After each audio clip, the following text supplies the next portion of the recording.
Saya mengundang Yang Mulia dan Bapak Ibu untuk hadir melanjutkan diskusi pada KTT G20 di Indonesia. It is why I also wish President Widodo every possible success when you pass the baton to him in a month's time.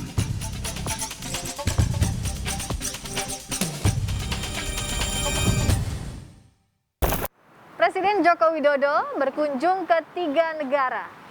Istimewa karena jadi kali pertama setelah pandemi melanda. Di balik layarnya pun punya cerita berbeda. Lalu apa saja oleh-oleh Presiden Jokowi dalam lawatan kali ini? Saya Friska Clarissa mengulasnya untuk Anda. Pesawat bertuliskan Republik Indonesia kembali mengudara. Yang berbeda, ini adalah pesawat Garuda Indonesia jenis Boeing 777-300ER yang disewa Presiden Jokowi untuk menghadiri sejumlah konferensi tingkat tinggi. Pilihan Presiden ini seakan menjadi sinyal agar maskapai BUMN ini berbenah diri di tengah utang yang membelit.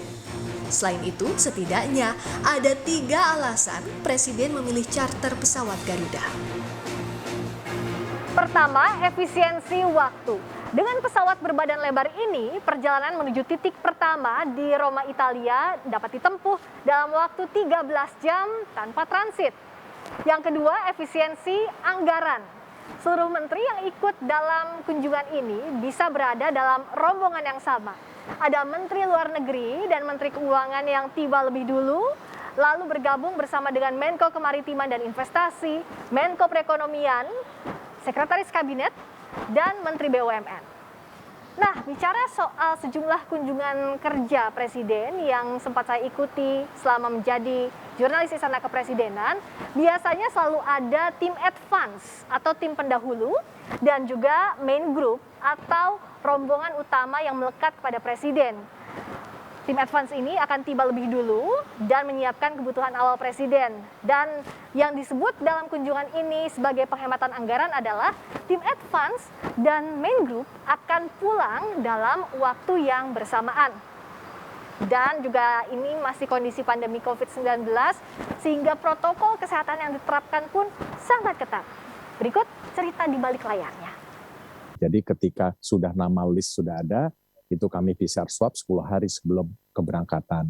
Setelah itu kami swab kembali dan di sore harinya sebelum berangkat tentunya kita semuanya berdisiplin tidak bertemu dengan siapa-siapa dan kami wajibkan lagi untuk antigen. Kira-kira seperti itu. Kita mendarat, kami kumpul di hotel, di satu ruangan, kami swab baru masuk ke kamar masing-masing. Besok paginya sebelum beraktivitas kami melakukan antigen.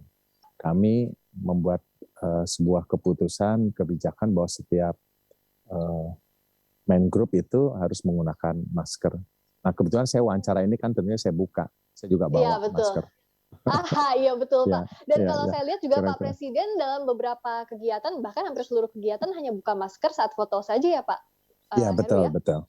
Iya, kira-kira gitu. Iya tentunya untuk menjaga kesehatan kita nggak tahu namanya pandemi, tentunya tidak bisa dilihat, kira-kira gitu Mbak. Posisi tawar Indonesia patut diperhitungkan dengan memimpin Satuan Kerja Pencegahan dan Penanganan Pandemi bersama Italia antara Menteri Keuangan dan Menteri Kesehatan di bawah G20. Juga menekankan peran UMKM dan pemberdayaan perempuan dalam forum itu. Keketuaan G20 pun secara resmi telah disandang Indonesia untuk setahun ke depan. Kami akan menjamu Yang Mulia dan Bapak Ibu di hamparan pantai Bali yang indah yang menginspirasi gagasan-gagasan inovatif untuk produktivitas G20 ke depan. Sampai bertemu di Indonesia, terima kasih.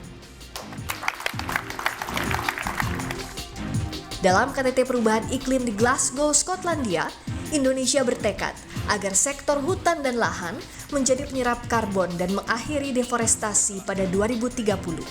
Meskipun sejumlah aktivis lingkungan masih meragukan komitmen itu. Tak kalah penting pertemuan dengan sejumlah kepala negara dan kepala pemerintahan, mulai dari Presiden Prancis, Presiden Turki, Perdana Menteri Kanada, Perdana Menteri Australia, Perdana Menteri Inggris, dan pemimpin dunia lainnya. Beberapa di antaranya punya makna mendalam.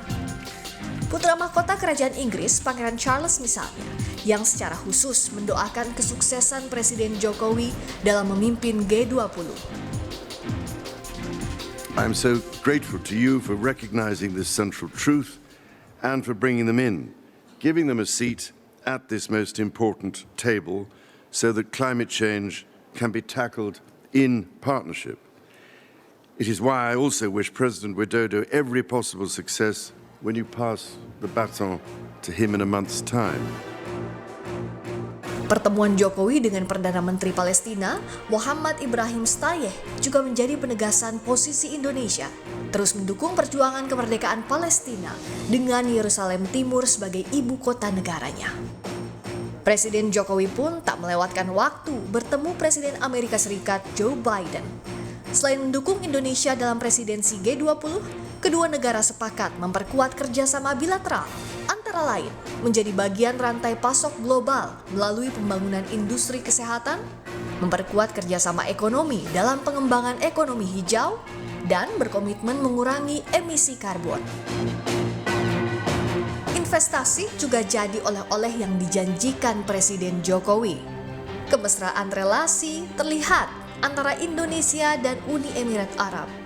Selain memberi nama Presiden Joko Widodo untuk salah satu ruas jalan dan masjid di Abu Dhabi, putra mahkota Pangeran Mohammed bin Zayed juga memastikan berinvestasi sebesar 32,7 miliar dolar Amerika Serikat atau senilai 468 triliun rupiah di Indonesia. Komitmen kucuran investasi pun datang dari para CEO perusahaan besar Inggris. Mereka siap menanamkan 132,4 triliun rupiah investasi di Indonesia. Saya ingin menyampaikan apresiasi komitmen investasi Bapak Ibu sekalian ke Indonesia sebesar 9,29 miliar dolar Amerika Serikat. Indonesia siap menjadi mitra yang baik bagi investasi Anda, ujar Presiden Joko Widodo dalam pertemuan di Glasgow, Skotlandia itu. Rangkaian konferensi tingkat tinggi telah dihadiri Presiden Jokowi. Pertemuan dua pihak dengan sejumlah pemimpin negara juga telah dilakukan. Manfaat nyata bagi Indonesia tentu jadi buah tangan yang dinantikan. Salah satunya membantu bangkit dari kondisi sulit akibat pandemi di bidang kesehatan dan ekonomi. Friska Clarissa, Januar Ruslim, Kompas TV, Jakarta.